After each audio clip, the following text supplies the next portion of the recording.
أزينا نفتوكم كبرى سمعتنا إزي أما أزر سماي زغرب راديو تيفن سلامنا يو راديو تيفن سلامنا كل جزء كابس عشوعة فرعان كساب شمونته مشت يمحل عليه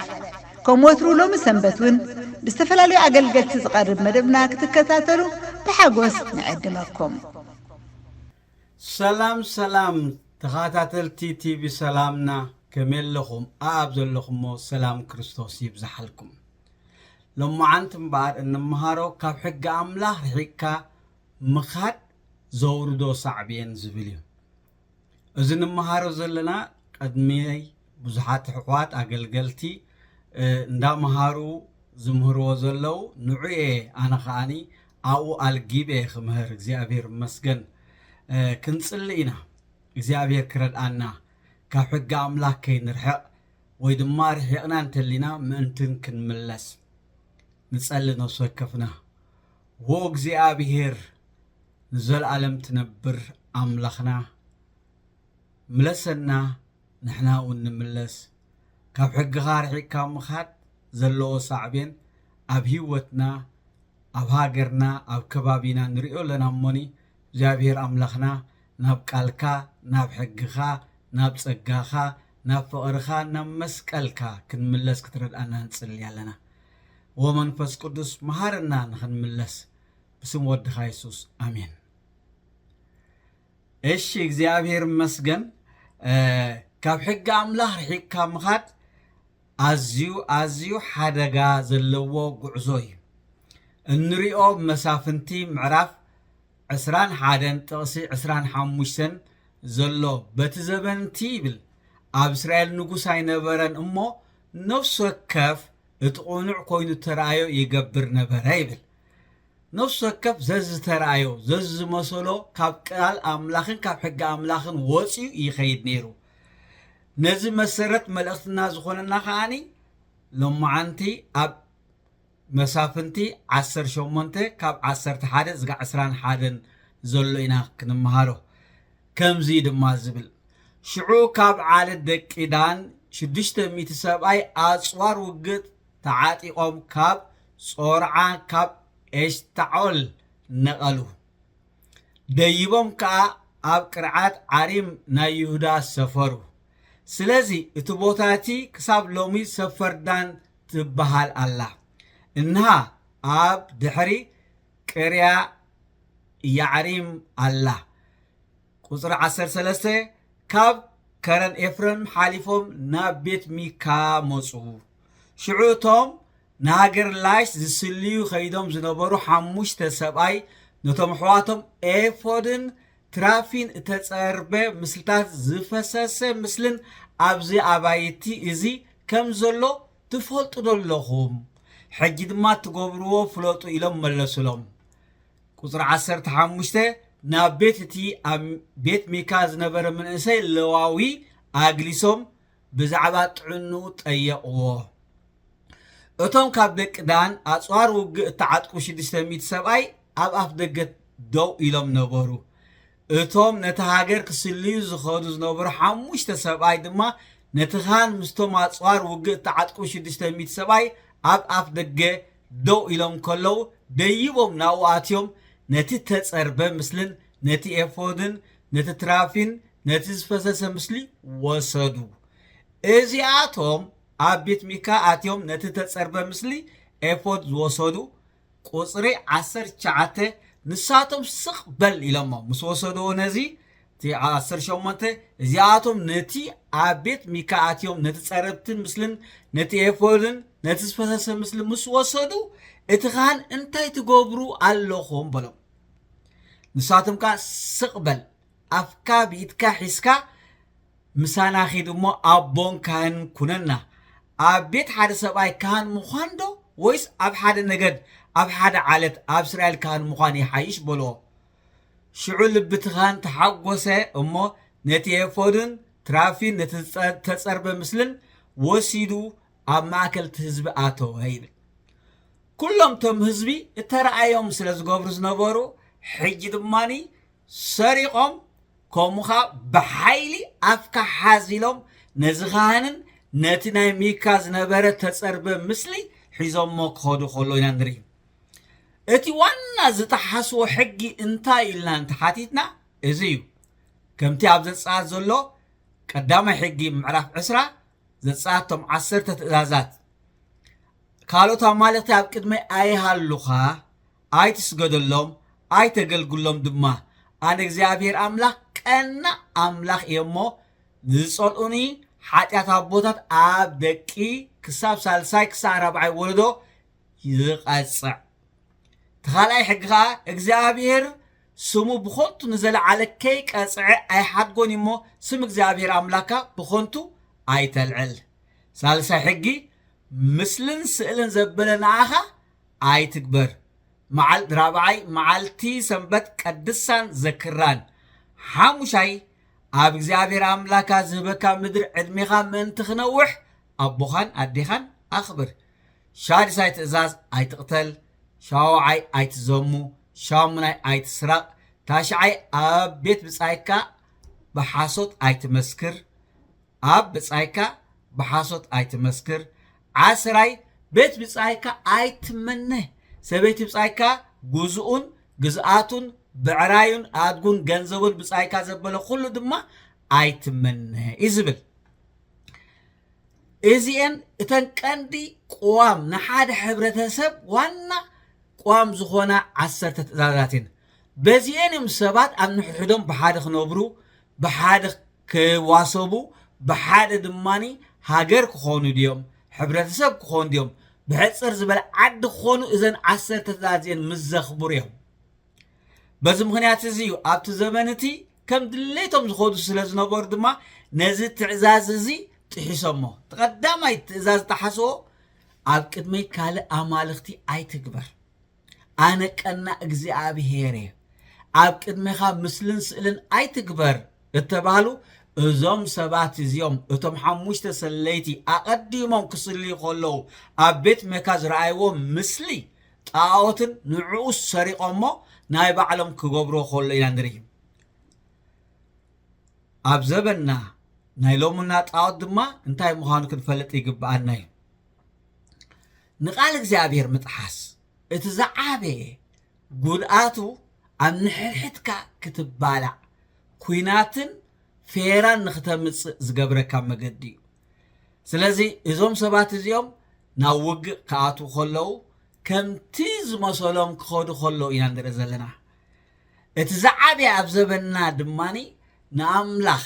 የለኻን ምባል እቲ ዝዓበየ ኣምልኾ ጣዖት እዩ ኣብ ዝሓለፈ ዘበን እግዚኣብሔር የለን ተባሂሉ ክእወጅ እንከሎ ናይ ምሁራት ቃላት ኮይኑ ተሰሚዑ ህዝቢ ዝብሎ ዝነበሩ ዘበን ሎሚ ሳዕቤኑ ንሪኦ ኣለና ቃል እግዚኣብሔር ኣምላኽ ካብ ዘመናት ንዘበናት ዘይልወጥ ቃሉ እዩ ስለዚ ድማ እዩ ክሳብ ሕጂ ቃል እግዚኣብሔር ፀኒዑ ዝነብር ዘሎ ናይ ዓለምና ፍልስፍና ናይ ኮሙኒስቲ ቃላታት ማርክሲዝም ሌኒዝም ኣብ 70 ዓመቱ ሮሞቕ ኢሉ ወዲቑ ምክንያቱ ቃል ሰብ ስለ ዝኾነ ቃል ኣምላኽ ግን ብዙሕ ስደት ግን እንሆ ህያው ኮይኑ ይነብር ኣለዎ ሓደ ግዜ እውን ትሰምዖ ኢኻ ኣብ ዓድና ማርክሲዝም ሌኒዝም ወይ ድማ ናይ ማኦ ሰብ ስለ ዝሰኣነ እምበር ቁኑዕ መምርሒ እዩ ክበሃል ትሰምዕ ኢኻ ነስተበሃል ታሪክ ድማ ንፍለጥ እዛ ዓይነት ዝተኸተሉ ሰባት ነንሕሕዶም እዮም ተባሊዖም ነንሕሕዶም እዮም ተጣፊኦም ክሳብ ሕጂ እዛ ዓይነት ትምህርቲ ዘምፅኦ ሳዕቤን ኣብ ቀርኒ ኣፍሪቃ እንታይ ምዃኑ ንወሰከፍና ንሪኦ ኣለና ፖለቲካ ይኮንኩን ዝዛረብ ዘለኹ ኣምላኽ የልቦን ዝብል ንቃል ኣምላኽ ምጥሓስ እዩ ሳዕቤኑ ከዓኒ ኣዝዩ ከቢድ እዩ እግዚኣብሔር ነቲ ዝፈጠረካ የለኻን ክትብሎ ነቲ ዝደኮነካ ዘመሓድረካ እስትንፋስ ዝሃበካ እግዚኣብሔር የለን ክትብል ግን ሳዕቤኑ ከቢድ እዩ ደቂ እስራኤል ጣዖት ስለ ዘምለኹ ኣምላኽ እናሃለዎ ከለኳ ጣዖታት ስለ ዘምለኹ እንታይ ሳዕቤን ኣጋጢሞም ምዃኑ ቃል እግዚኣብሔር ይነግረና እዩ እዚ ሳዕቤን እዚ ን70 ዓመት ናብ ምርኮ ይወሲድዎ ሎሚ ናብ እግዚኣብሔር ንመለስ ነቲ ዝፈጠረና ኣምላኽ ነኽብሮ ከም ቃል እግዚኣብሔር ኣምላኽ ንኺት ፍርሃት እግዚኣብሔር ኣባና ይሃሉ ነቲ ዘሎ ኣምላኽ የለኻና ይንበሎ ብዙሓት እስራኤላውያን ዝመሃዝዎ ንህዝቢ ንኽግዝኦም ዝገበሩ እዮም ዝበሃል ታሪክ ትሰሚዕኻ ኣይኮነን በአንጻሩ በልክ ነገረካ ምናልባት ናይ እግዚአብሔር የለኻን ስለ ዝበልካ ከይግለጸልካ ይኽእል እዩ ኣይትሪኦ ነትብሉ ትኾና ግናኸ ሰይጣን ከም ዘሎ ክትፈልጥ ዶ ብርግጽ እግዚአብሔር የለን ዝብል ሰብ ሰይጣን ከም ዘሎ ይፈልጥ እዩ ለይቲ ክቁንጥዎ ስለ ዝሓድር ከባህሮ ስለ ዝሓድር ኦይ ከብሎ ስለ ዝሓድር ሎሚ ሰባት ብመሰን ብሽጋራን ተመሊኦም ዝኸዱሉ ምኽንያት እምሮም ዘደንዝሉ እቲ ብለይቲ ዘይጨንቆም ጸላይ እዩ ስለዚ ሰይጣን ካብ ሃሎ እግዚአብሔር ኣሎ እቲ ክፉእ እኳኒ ብህይወትካ ካብ ተመኮርካዮ ሎሚ እቲ ቁኑዕ ግን ናብ እግዚአብሔር ምስ ተመለስካ ንዕኡ ምስ ፈለጥካዮ ከም ቃሉ ክትከይድ ምጀመርካ ግን ክግለጸልካይ ብለይቲ ሰላም ክበካይ ሓጎስ ድማ ክበካይ ስለዚ አምላኽ አሎሞ ናብ አምላኽ ንመለስ ንቃሉ ነተግብሮ አቱም ኩልኹም ትጽዕሩ ጾር ዝኸበደኩም ናባይንዑ ኣነ ኸዕርፈኩም ልበይ ትሑት ኣርዑተይ ፎኩስ ጾረይ ቀሊል እዩ ኣርዑተይ ጽሩ ካባይ ተመሃሩ ነፍስኹም ካ ዕረፍቲ ክትረክብ እያ ይብል ማቴዎስ ምዕራፍ 11 ጥቕሲ 28 ናብ አምላኽ ተመልሰ ዕረፍቲ ይረክብ ስለዚ ሰብ ነገድ ዳን እቶም ኣቐዲምና መእተው ዝኾኑና ተመሃርናዮም ጣዖት ሒዞም ዝኸዱ ቀዳማይ ሕጊ ዘፍረስዎ እቲ ካብ ምድሪ ግብፂ ዘውፃእኽዋ ካብ ቤት ባርነት ዘውፃእኽዋ ኣነ እግዚአብሔር ኣምላኽ ካልኦት ኣማልኽቲ ኣብ ቅድመይ ኣይሃሉኻ ዝብል ቃል እዮም ቀዳማይ ኣፍሪሶሞ ንርእስኻ ምስልን ስእልን ኣይትግበር ዝብል ቃል እቲ ካልኣይ ኣፍሪሶሞ በዚ ምኽንያት እዚ ኣብ ያዕቆብ ክዛረብ ከሎ ከምዚ ዝብለና ንብዘሎ ሕጊ ሓልዩ ኣብ ሓንቲ ዝበድል ብኩሉ በደለኛ ዝኸውን እቲ ኣይትዘሙ ዝበለ ኣይትቕተል ድማ በለ ስለዚ እንተዘይዘሙኻ እኳ ካብ ቀተልካሲ መፍረስቲ ሕጊ ኢኻሉ ካብተን 10 ትእዛዛት ሓንቲ እንተዳ ኣፍሪስካ ንስኻ መፍረሲ ሕጊ ኢኻ ዝብል ዘሎ ነገደዳን ንኩሎም ሕጊ ኣፍሪሶሞም ተቐዳማይ ዘፍረስዎ ጣዖት ሒዞም ከይዶም እቲ ካልኣይ ዘፍረስዎ ሰሪቆም እዮም ሳልሳይ ነቲ ሰብ ድማ ኣፍካ ሓዚሎም ኣፈራሪሖም ወሲዶሞ ኣምልኾ ጣዖት ብስርቂ ዝጅመር ናይ ሚካ ኣምላኽ ካህኑ ሰሪቆሞ ከዱ ናይ ጎረቤቶም ወሲዶም ኣማልኽቶም ገበሩ ነስተውዕል ቅዱስ እግዚአብሔር መስዋዕቲ ጽያፍ ዝኾነ ናይ ስርቂ ይጸልእ ሰይጣን ወይ ዲያብሎስ እዩ ንስርቂ ዝፈትዎ እዚ ኣምልኾ ጣዖት ኣብ ቁጽሪ 31 ጥቕስ 30 ምዕራፍ 18 ካብ 30 ዝጋዕ 31 ዘሎ ነገደ ዳንኤል ኣብ እስራኤል ናይ መጀመርያ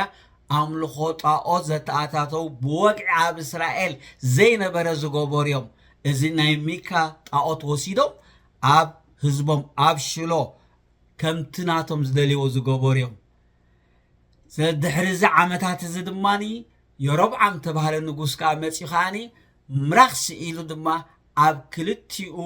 ኣቦታ ናይ እስራኤል እዚኦም ኣማልኽቲ ኻይልዎም በዚ ምኽንያት እዚ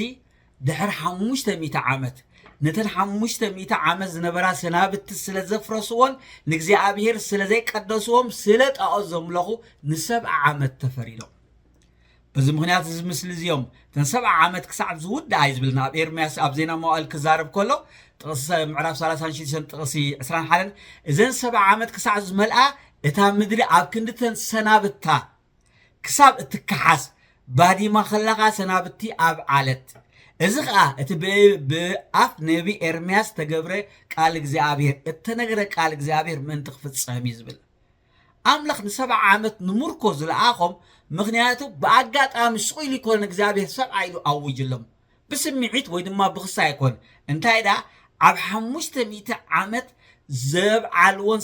ሰንበት ንኣምላኽ ዘጓሃይዎን ኩለን ተደሚረን እንተርእናየን ኮይና 7 ዓመት ብኡ ምኽንያት እዩ እተን ሰናብተይ ክከሓሳ ዝብል ዘሎ እዚ ዘረዳእናኻ እቲ ዘርአኻዮ ከም ተዓጽዶ ኣስተብህለሉ ክፉእ ተዘሪእኻ ክፉእ ተዓጽድ ኢኻ ስርናይ ዘሪእኻ ስገም ኣይተዓጽድን ኢኻ ወይ ጣፍ ኣይተዓጽድን ኢኻ እቲ ዘርአኻዮ ኢኻ ተዓጽድ ኣምላኽ የለን እንተይልካዮ ሰይጣን ይናባኻ ዝመጽእ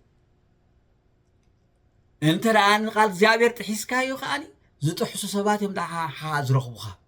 ስለዚህ በዚ ምክንያት እዚ ድማ ቃል እግዚአብሔር ተሓሰ ዋጉኡ ከቢድ ምዃኑ ዝነግረና ዘሎ ነስተብል ናይ ዘበና ጣዖት እንታይ ኣብቲ ዘመን እስራኤል ሲ ጣዖት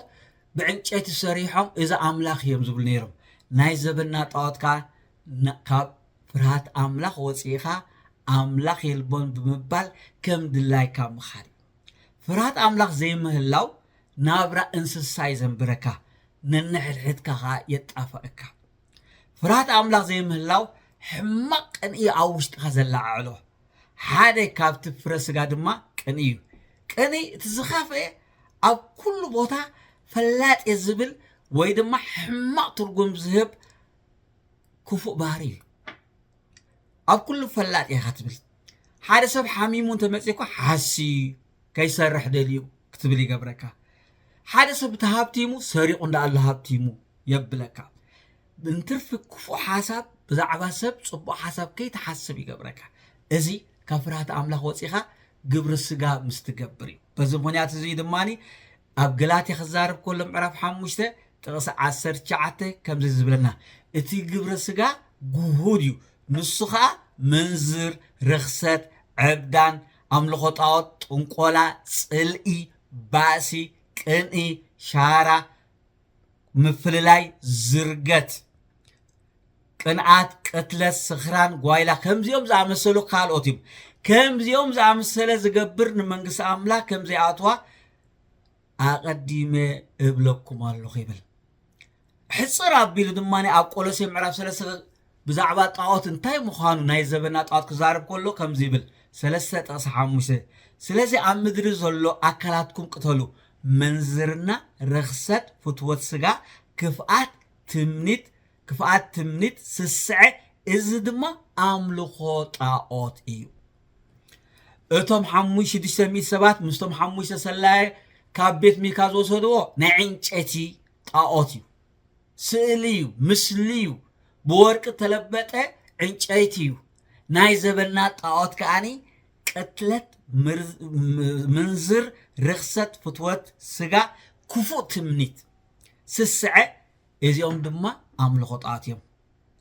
ስለዚ እዚ ክፉእ ትምኒት ስስዐ ተባሂሉ ዝልና ዘሎ ናይ ዘበና ፍልስፍና እዩ እቲ ፍልስፍና ከዓ እዚ እዩ ናይ ሎሚ ዓለም 3 ፍልስፍና ትኽተሎ ናይ ህይወት ጎቢእዋ ዘሎ ቀዳማይ እቲ ናተይ ናትካ ኣይኮነን በይነየ ክብሕቶ በይነየ ክሓዝኦ እቲ ናትካ ናተይ እዩ ክወስዶ እየ እቲ ናትካን ናተይን ኩሉ ድማ ንዓይ እዩ ዝብል ብሕፅር ዝበለ ኩሉ ምድሪ ዘሎ ናተይ እዩ ንዓይ እዩ ዝብል ክፉእ ትምኒትን ስስዐን እዚ ዝዓበየ ኣምልኾ ጣዖት እዩ መርወይ ዘይብሉ ዕግበት ዘይብሉ እዩ ፍርሃት እግዚኣብሔር ዘይብሉ ሰብ ናብራ እንስሳ ኣይክንብል ኮለና እምበር እዚ ኢና ንብል ዘለና ንሱ ድማ ኣምልኾ ጣዖት ሒዙ ኣሎ ሚካ ዘምልኾ ዝነበረ ጣዖት ምስሊ ካህን ናይ እግዚኣብሔር ተባሂሉ ምእንትን ገንዘብ ኢሉ ተቆፂሩ ኣብኡ ክነብር ከሎ እዞም 600 ሰባት ወፂኦም ሓደጋ ከውድቁ ናብ ሓደ ሃገር ክኸዱ ከለው ዝወሰድዎ ጣዖት ንእስራኤል ሽግር ዝፈጠረሉ እዩ ነስተውዕል ነገደ ዳን ኣቐዲሞም ደቂ ያዕቆብ ሓደ ካብቶም 12 ዝወለዶም ዘርኢ ዳን እዮም ብሕፅር ዝበለ ደቂ እስራኤል እዮም ያዕቆብ እስራኤላዊ እስራኤል ተባሂሎ 12 ወሊዱ ካብኦም ሓደ ዳን እዩ ስለዚ ክምርቆ ከሎ ከምዚ ኢልዎ ኣሎ ምእንትን ወእግዚአብሔር ምድሓንካ ዝበለሉ እዩ ዳን ኣብ መገዲ ተመን ኣብ ጓል መገዲ ቀራን ተመን ክኸውን እዩ ንፈረስ ሸኾኑ ይነኽሶም ንፈረሰኛናትካ ንድሕሪት የውድቆም ወእግዚአብሔር ንምድሓንካ እፅበእ ኣለኹ ይብል ክምርቅ ከሎ ያዕቆብ ኣብ ዘፍጥረት 49:17 እዞም ነገደ ዳን ኣብ ላይሽ ሰባት ክኸዱ ከለው ሓደጋ ዝወደቁ እዚኦም እዮም መሬት ፀቢቡና ኢሎም ሰላያ ሰዲዶም ክኸዱ ከለው ኣብ መወዳእቱ ብሰላም ዝነብር ህዝቢ ሓደጋ ወዲቆሞ ሽዑ ከዓኒ ጣዖት ናይ ሚካ ሒዞም ኣብኡ ጣዖት ንመጀመርያ ኣብ እስራኤል ጣዖት ዝገበሩ ሰባት ስለዚ ነዚ ኢኻ ብትንቢት ዛርቦ ዘሎ ኣብ መገድ ተመን ዘብል ምንካስ ይጥራሕ ስርሑ ንፈረሰኛታት የውድቆም ነቶም ሰባት ድማ ንድሕሪት የውድቆም ይዝብ ዘሎ ከምኡ ይዝብ ዘሎ ንፈረስ ሸኾኑ ይነኽሶ ንፈረሰኛታት ጋር ንድሕሪት ይዓልዎ ወእግዚአብሔር ምድሓንካ ንጽበለና ሎሚ ከምዚ ዓይነት እዚ ክፉእ ዝኾነ መርዛም ተመን ኣብ ዕለታዊ ናብራና ንሪኦ ዘለና ኢና ትዝኸፍአ ንፈረሰኛ ምውዳቕ ንፈረሰኻ ምንካስ ዝኸፍአ መዓልታዊ እንሰምዖ ሓድሽ ዓመፅ እንሪኦሉ ዘበን እዩ እዚ ንዓና መዘናግዒ ኮይኑና ኣሎ ዘበን እዚ ገንዘብ መደለቢ ኮይኑና ኣብ ሚድያ ንሰምዖ ዘበለ ኩሉ ሓድሽ ዓመፅ ሓድሽ ግፍዒ ነንመዓልቲ ንሪኦ ልሙድ ጌርናዮ ዘለና እዩ ኣብ መራኸቢ ብዙሓን ብዙሕ ገበናትን ዓመፅን ዝቃለዕሉ ዘሎ ስለዚ ከምዚ ዓይነት ዜና ከም ልሙድ ወሲድና ከይተረበሽና ንነብረሉ ዘበን እዩ ካብዚ ዓቢ ዓመፅ የለን እቲ ሰምዖኻ ናባኻ ይመፅእ ስለዚ ምድሓን የድሊ ኣሎ ምድሓን ካብቲ ንሰምዖ ዘለና ክፉእ ካብቲ ንኸዶ ዘለና ክፉእ ዓመፅን ጣዖትን ፍርሃት እግዚኣብሔር ዘይብሉ ናብ ቃል እግዚኣብሔር ምምላስ ስለዚ ተርእስትና ካብ ሕጊ ኣምላኽ ወፂኻ እትኸዶ መገዲ ሳዕቤናቱ ኢና ንርኢ ዘለና ተመን ኣሎ ሸኾና ምንካስ ኣሎ ንድሕሪት ምውዳቕ ኣሎ ንእግዚአብሔር ንኽንጽበይ ዝግባእ ናብ እግዚኣብሔር ንመለስ እግዚኣብሔር ሰናይ እዩ እግዚኣብሔር ምሕረተኛ እዩ እግዚኣብሔር ጻድቕ እዩ ንቃሉ እንተ ደኣ ሰሚዕናዮ እግዚኣብሔር ሎሚ እውን ምድሓን ኣለዎ ሃና ጓል ፋንኤል ከምዚኣ ኢላ ንሳውን ሽዑ ናብኡ መፅያ ናብ ክርስቶስ ማለት ንኣምላኽ ኣመስገነቶ ነቶም ምድሓን ኢየሩሳሌም ዝጽበዩ ኩሎም ከዓ ብዛዕባኡ ተዛረበቶም ይብል ሉቃስ ምዕራፍ 2 ጥቕሲ 38 ሓገዝ ኣምላኽ ንምርካብ ልዑል ናፍቖት ኣብ ጸሎት ክህልወና ኣሎ ወእግዚአብሔር ድሕነትካ ንጽበለና ንበሎ ከምቲ ያዕቆብ ዝበሎ እንታይ እዩ ዝበሎ ወእግዚአብሔር ንምድሓንካ ጽበለኹ ዝበሎ ቅልጽም ነገዳን ንምድሓን ኣይከውንን እዩ ኩሎም ህዝቢ ተጠርኒፎም ንምድሓን እኹላት ኣይኮንን ኩሉ ቅልጽም ሰብ ንምድሓን ኣይበቅዕን እዩ ወእግዚአብሔር ድሕነትካ ንጽበለና ሓቀኛ ምድሓን ህዝቡ እቲ መሲሕ መድሓኒ ንኣምላኽ ንዓና ኢሉ ዝሞተ ኢየሱስ ክርስቶስ ንሱ ካብኡ ረድኤት ንጸብሕ ሕጂ ምድሓን ካባኻ ኢና ንጽበ ዘለና ንብሎ ከምዚ ንበል ነፍሰይ ካብ ምድሓን ጊዶን ወዲዮኣስ ኣይትጽበይን እያ ቅልጽም ሳምሶም ንዓይ ኣይጠቕመንን እዩ እዚ ሓላፊ ንብል በጃ ህዝብኻ ዝሞትካ ንስኻ ኢኻ ንዓኻ ጽበለኹ ንበሎ ንጸበዮ ንሱ ክሰልፍ ስልጠልና እዩ እግዚአብሔር ኣምላኽ ሎማዓንቲ ካብ ጥፍኣትን ካብ ንሕድሕድና ምብራስን ካብ ወለዶ ምጥፋእን ምብራስን ክንድሕን ሎሚ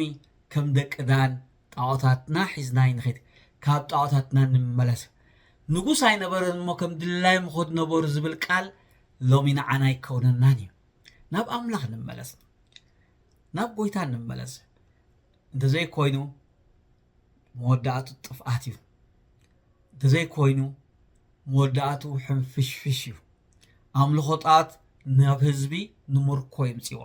ፍረ ስጋ ሰዓበይኑ ሞት እዩ ንሕብረተሰብ ከዓ ጥፍኣት እዩ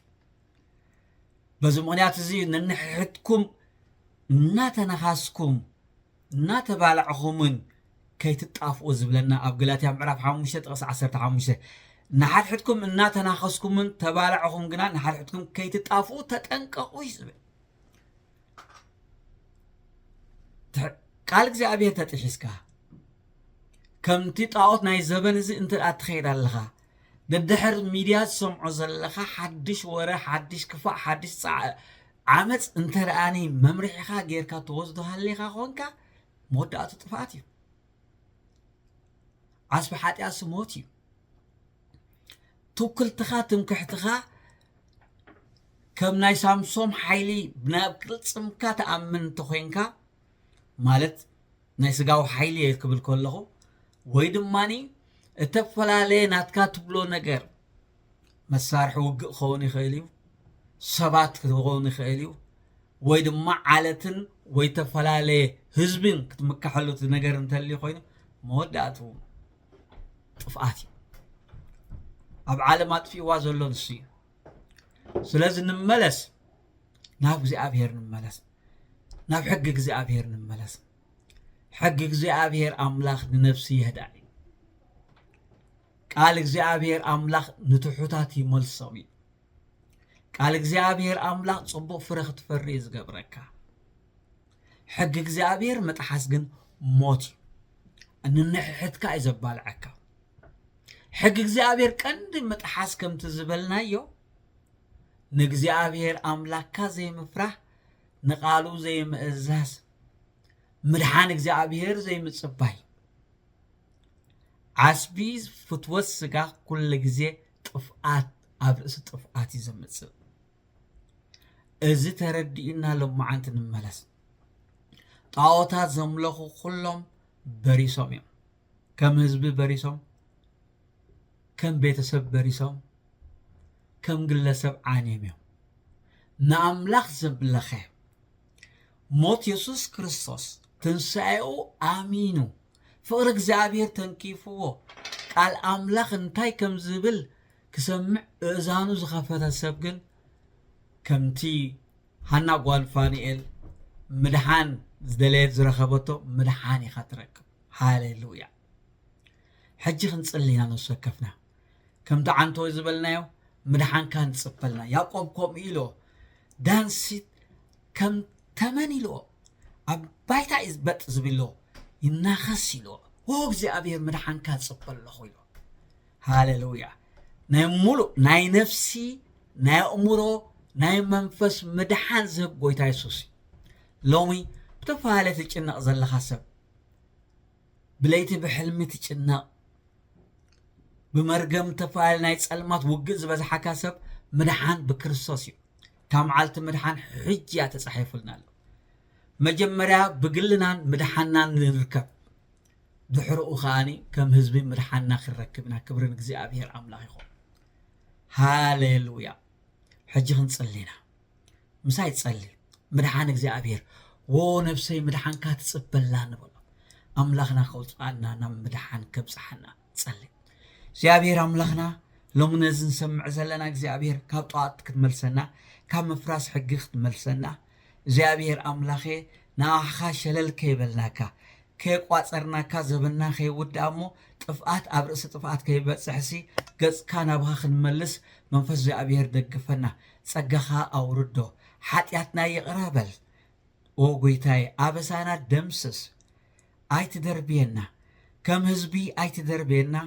كم قلسب أي تدربينا محرت كان نصبلنا محرت كهبنا بودخا بيسوس كريستوس آمين ولدي مرقم حديقنا سلدقنا نبصلت نملس حوارا باولوس أبتي أموداتا زمن كفوء زمن كم زمت ساعتن كيرنا له سلزي نتا أمونغونان أمونغو دقنان تفتير زولو ناي عدمي قاك نخن ردهم كيكالنا أزانان دقل بنان كيفنا نخن سمعهم انتي سلقزا رسنا مخل نسألي بسنك أب كل كرنعات هوت زقات أمم تغطي وطري فرهي مشقرا كاب زي دليو حدقنيا والسانيتات دحينهم قرعون تعين رحوق زعلمي هوت نخمرحو نسألي لهم كابتي أبلعلي من إسيات تفنيو زلو منفس ناي رخصت عبدانن قبرة سدماونتن كالن نخعقبو نتحق أنيا مقد أملاخ كرخبو بعرفتي نخم ملالسو نتي أبزع علم زياء زقزق زلو كفوء منفس بنتصورة لليوم كام مربوبو حرقينهم نتتصبغ بمدلاي هيوتهم أب تحت منفس قدسن كال أملاخن نخاقزو نتسألي اللهم كاب تعبيتن تمكحتن ريحيقهم نقزاء رسوم تحت بمبال نقز عبيتي كفرون كخورون نتسألي اللهم دقاقمنا نتسألي اللهم